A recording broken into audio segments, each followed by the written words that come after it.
ప్రతిగా తాము పొందిన భాగము అనుభవించి వారు సంతోషించుదురు. నిందకు ప్రతిగా తాము పొందిన భాగము అనుభవిస్తారు. ఎవరు అనుభవిస్తారంటే నిందలు పెట్టిన వారు. నిందకు మరి దేవునిలో మనం ఉన్నప్పుడు భక్తిహీనులకి అనేకమైన ఆలోచనలు. భక్తిహీనులు ఎప్పుడు కూడా మారాలి అనేసి అనుకుంటారంట, కానీ అసలు ఇంకా దేవుని వాక్యము నేను అప్పుడు రెఫరెన్స్ చూసినా నాకు దొరకలే, కానీ వాళ్ళ బుద్ధి ఎప్పుడు కూడా ఇంకా అట్లనే ఉండిపోతుందంట. మారాలి అని అంటే ఇంకెప్పటికీ మారకుండా వాళ్ళు అలాగే ఉండిపోతారట. మొండిగా ఉన్నారు, మోడుబారిపోయిండ్రు అని అనుకుంటాం కదా.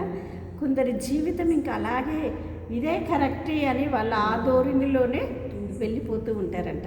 కనుక నేను ఆ వాక్యం, ఆ రెఫరెన్స్ మళ్ళీ చూస్తాను.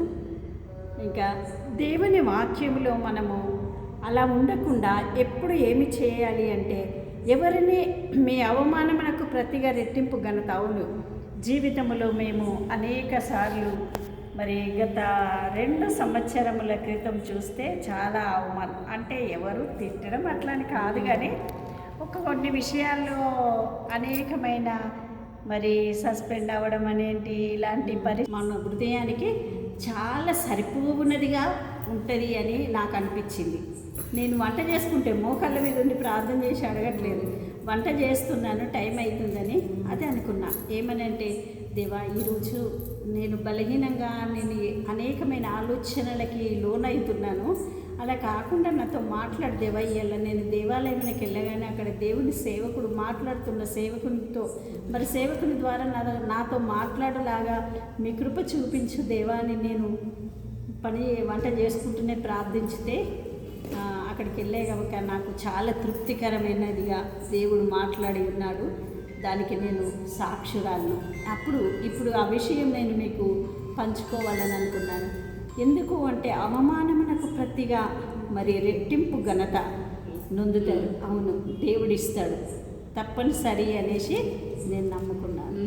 మేము అనుకున్నాం అన్ని విషయాల్లో, ఏ విషయంలో అయినా మనం ఈ దేవాలయమునకు రావడం కూడా, మేము ఇక్కడికి వచ్చినాక అయ్యగారి కంటే ఆయన చిన్న అయినా కూడా సన్నత్ నగర్ అయ్యగారు సేవలో తక్కువనే, ఆయన ఏజీ తక్కువనే.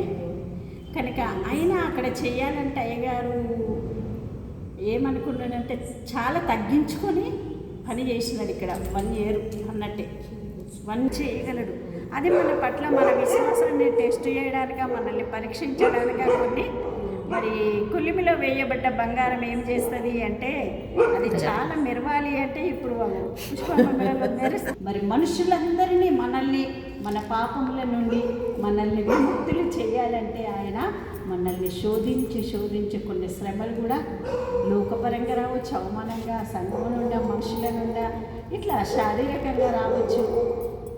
కానీ లోకం అనేది, సముద్రం అనేది ఏంటంటే, సముద్రం అనేది ఒక లోకము లాంటిది. అది సముద్రంలో చాలా చెత్త పడేస్తాం కదా, అన్నీ కొబ్బరి బొండలు ఆగుతారు, అందులో పడేస్తారు. పెద్ద అల వచ్చి రాగానే అదేం చేస్తుంది, అన్నీ ఒడ్డుకొచ్చేస్తాయి. కానీ దేవుని మాటలు ఒక వాటిలాగానే ఇలాంటివంటే ఏం చేస్తుంది అంటే, అవి అందులో భద్రపరుచుకొని కదా. మరి అంటే మానవ హృదయం చాలా సముద్రం లాంటిది, లోతైంది. అది లోతైన సముద్రము అంటే పాపము, మానవ జీవితము చాలా లోతైంది అని ఆయన వాక్యము ఒక పుస్తకంలో నేను చదివాను. కనుక మన హృదయము ఒక బావి కానీ ఒక సముద్రం కానీ దాని లోతెంతో మనకు తెలియదు. కనుక మనిషి హృదయము, మానవ హృదయం, మన మనసు కూడా ఎంత లోతుగా ఉందో కూడా మనకు తెలియదు. అందుకే దేవుని మాటలు, మీ అవమానమునకు ప్రతిగా రెట్టింపు ఘనత నొందుదురు. అవును, మొన్నటి దినము చూస్తే అయ్యగారు పోయిన శుక్రవారమే అనుకున్నారు. ఏమని అంటే, నేను నిలబడతాను టౌన్ డీసీసీలో అనేసి అనుకున్నాడు. ఏమని అంటే, ఏమో మరి గెలుస్తామా అని మళ్ళొక్క అనుమానం. ఏం చేస్తాడంటే, ఇది ఇప్పుడు నీకు అవమానం కాదు, గొప్ప ఘనత నీకు ఇస్తాను అని ఆయన చేసే ఆయన సంకల్పము గత 2-3 సంవత్సరముల క్రితమే ఉంది. కానీ 3 సంవత్సరాల క్రితమే అది ఏర్పాటు చేసినాడు. కానీ ఇంత మట్టుకు అది బయలుపరచబడాలంటే ఇంత అంటే మనం అనుకుంటాం, ఒక పని జరగాలంటే అందరూ ఏమంటారంటే పెళ్ళిళ్ళు అవ్వాలి, లేకపోతే ఈ ఇల్లు కట్టుకోవాలి, ఇల్లు కొనాలి, పిల్లల చదువు కావాలి అంటే అది దేవుని ఏర్పాటుగా అంది, మన ఆలోచనలు కదా. దేవుని తలంపులు వేరు, మన తలంపులు వేరు అని చెప్తున్నారు కదా. అందుకే ఆయనకు తెలుసు నీకు ఈ టైంలో ఇది ఇస్తాను, కానీ ఇప్పుడు మాత్రం ఇది అనుభవించాలా కదా. కానీ ఆయన మనసులో ఉన్నవి వేరు, మన ఆలోచనకి అవి అందవు కనుక మరి దేవుడు చాలా రెట్టింపైన ఘనతను ఇస్తాడు అని నేను చాలా అనుకున్నా. ఎలక్షన్లు ఓటింగ్ గ్రంథము 2వ అధ్యాయం 30వ వచనం చూద్దాం. 2వ అధ్యాయం 30వ వచనం. యెహోవా సన్నిధిని మనవి చేసుకొనగా నీకు దొరికిన ఈ సంతానమునకు ప్రతిగా యెహోవా నీకు సంతానం ఇచ్చునుగా. కానీ ఏలీ ఎల్కానాను అతని భార్యను దీవించిన తరువాత వారు ఇంటికి వెళ్ళి యెహోవా హన్నాను దర్శింపగా ఆమె గర్భవతి అయి 3 కుమారులను 2 కుమార్తెలను కనెను.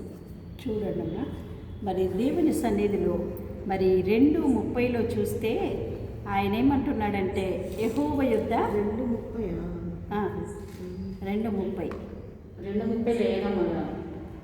ఇంటివారును నా సన్నిధిన యాజకత్వము జరిగించుదురని యెహోవా ఆజ్ఞ ఇచ్చి ఉన్నను. ఇప్పుడు అది నా మనస్సునకు కేవలం ఆయనని ఇశ్రాయేలు దేవుడైన యెహోవా సెలవిచ్చుచున్నాడు. కావున యెహోవా వాక్కు ఏదనగా నన్ను గణపరచు వారిని నేను గణపరచుదను, నన్ను తృణీకరించువారు తృణీకారము పొందుదురు. చూడండమ్మా, ఏంటంటే ప్రభు చెప్తున్నాడు, నీ ఇంటివారు నీ పితరుని ఇంటివారు నా సన్నిధిన యాజకత్వము జరిగించుదురని యెహోవా ఆజ్ఞ ఇచ్చి ఉన్నాను.